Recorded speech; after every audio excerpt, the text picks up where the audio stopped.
Sure. All right, we got week 2 here, obviously, and Valparaiso comes to town. And after watching their film, they had a tough game last week. Last 24 seconds there, they gave up a lead there, and I think Coach Carlson's got the program headed in the right direction. You can see that they've improved and they're getting better. And he's a guy that has a track record of building programs, and you can see his team improving. I think they'll be anxious to come over here and play us with the opportunity to show that they've improved from last year. So I think we'll get a great effort from them. Offensively, they like to spread you out a little bit and run and pitch the ball around quite a bit. Got a bunch of receivers that like to get the ball and just kind of spread it around and make you defend the field. Got some unique formations that they use, some out-of-balance stuff and some boundary type stuff that they do that you just got to make sure you're on point and assignment sound. At the same time, on defense, they're very aggressive. Like to come after you, like to bring a lot of different blitzes out of a 3-man and 4-man front, so we're going to need to be on point with that, and obviously all of our calls in the run and pass game. So I'm sure they'll come in here and be ready to play. Eric, can you just talk about the excitement? Obviously, tickets sold in match yesterday, and so on and so forth around the community and around the university. Well, I think it's obviously exciting, and I think this is a chance for our community to come out and show the support of our football program. I know that in the past we haven't been up to the standard that they expect, but I think there's a lot of potential for us to get back there. And this used to be a feared place to play. It was called the Ice Castle. It was packed. Tailgate lots were packed. It was a place to be in Youngstown. And I think we have an exciting brand of football to watch. And I think our kids and our players and our program deserve a full house. So I hope our community comes out and supports us. And at the same time, we want to show them that we have a good football program, and we're going to play at a high level. Speaking of high levels, obviously, with all due respect to Valparaiso, level of competition isn't probably the same as Pitt. How do you keep your team level-headed heading into this game? It's not real hard. You got to think a few months ago to what happened to us in the past. And we're an older, more mature team. We're a hungry football team, and I'm hoping we learn our lesson about just focusing on what we can control, being ready to play every week, and the opponent is not the factor. It's about us. It's about our preparation during the course of the week, our willingness to take care of our bodies, eat right, make sure you have your mind right, handle all the distractions that young people have, and making sure you're ready to play on game day. Rodney said that Nick DeCracker, I think, was battling the injury. Did you guys come out pretty healthy, or is it? We came out pretty healthy. Really, when you figure these so-called money games are supposed to, come out like a MASH unit or something. But I think we matched up physically a lot better than we have in the past. So I don't think we got stung by as many injuries. But we got out there pretty healthy, and that's a good sign. It's only one game, but it's the type of win that this program hasn't experienced before. In the big picture, what does a win like this mean to the whole program? I mean, I probably don't know that yet. I think potentially later on when we're out recruiting, and when you have an opportunity to go to Youngstown or maybe a MAC school, or recruiting down there in Pittsburgh or in that area, or down in Florida, and kids take notice to where we've been and what we've done. I think it helps in that aspect. But for right now, I don't know that it's anything more than just a distraction. It really is. And I'm not going to let it be a distraction to our football team. We expected to win, so it's not like a big deal to us. I think it's a big deal to a lot of people in the media and across the country, and all those kind of things. But when you legitimately expect to win and your team does, it's not a big deal, you know. But I think it'll help us down the road, probably more specifically in recruiting.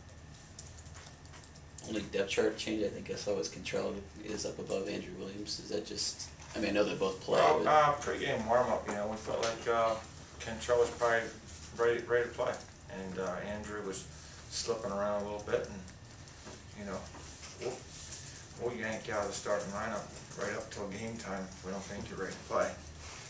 Fortunately, we have enough depth that we can do that and not have to be a hostage like in the past. They say the biggest improvements made from week 1 to week 2. Week 1 was pretty good. What are some of the things you want to see some improvement made? You know, I think just starting with special teams wise, I think there was some things, you know, we had some missed tackles in the kickoff and punt game that we were really disappointed because we had a chance to make some big time plays there for relatively no gain, and there's some key players that play for us that missed some tackles. So I want to get that shored up, make sure they understand really how we're trying to leverage the return. And then at the same time, I think there's some things on offense we can clean up as far as just a little bit of our route running, timing, some things like that. And, you know, you have to just continue to try to improve on some things. I think we left some yards out there. We missed some opportunities on some deep balls. I felt like we missed some big runs. I mean, we had some big runs out there that, you know, unless you really sit down and look at it, that we felt like we left on the field. We probably left another 60 to 80 yards out there rushing, at least. And, you know, we can shore up some things in our protection that are just fundamental things that we shouldn't do. You know, we have to keep, obviously, Kurt standing upright, and that's something we have to continue to emphasize and make sure we do. Defensively, you know, I felt like we wanted to be a lot better on third down. But we did a great job of creating some turnovers, but we want to be better on third down. That's something that we talk about all the time. You know, we got them in third and medium, third and long, and missed tackle or just really bad eyes sometimes. And, you know, those are technique things that we can get scored away. But, you know, there's always room for improvement, especially when you have a young football team.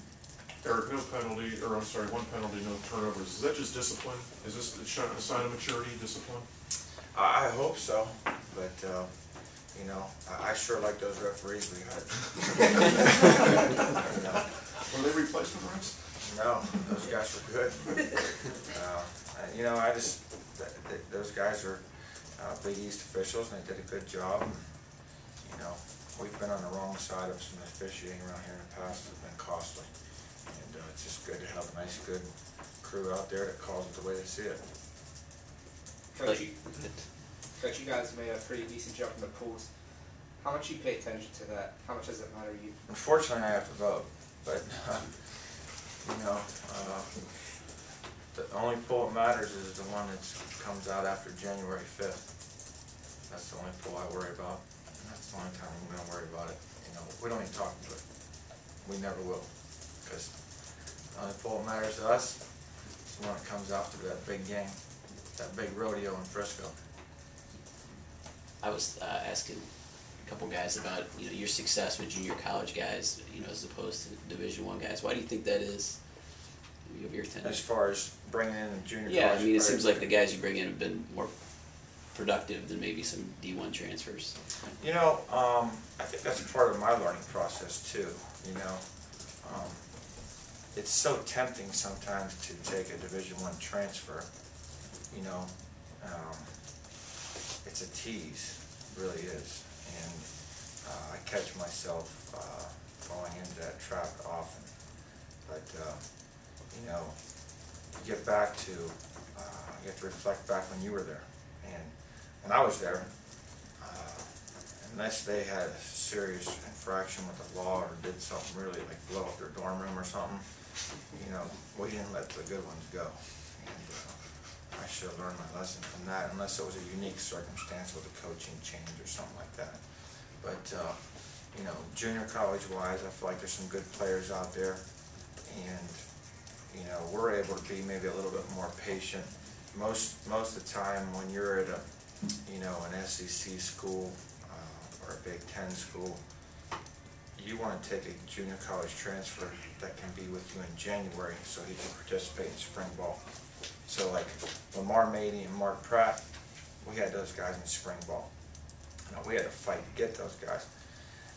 Where some of the other guys we've gotten, we've had to wait until sometimes the end of summer because of just more schoolwork and classwork that needed to be done. And a lot of times the big boys won't wait, you know, they'll just go ahead and move on. And they probably have a bigger pool of guys to pull from than maybe we do.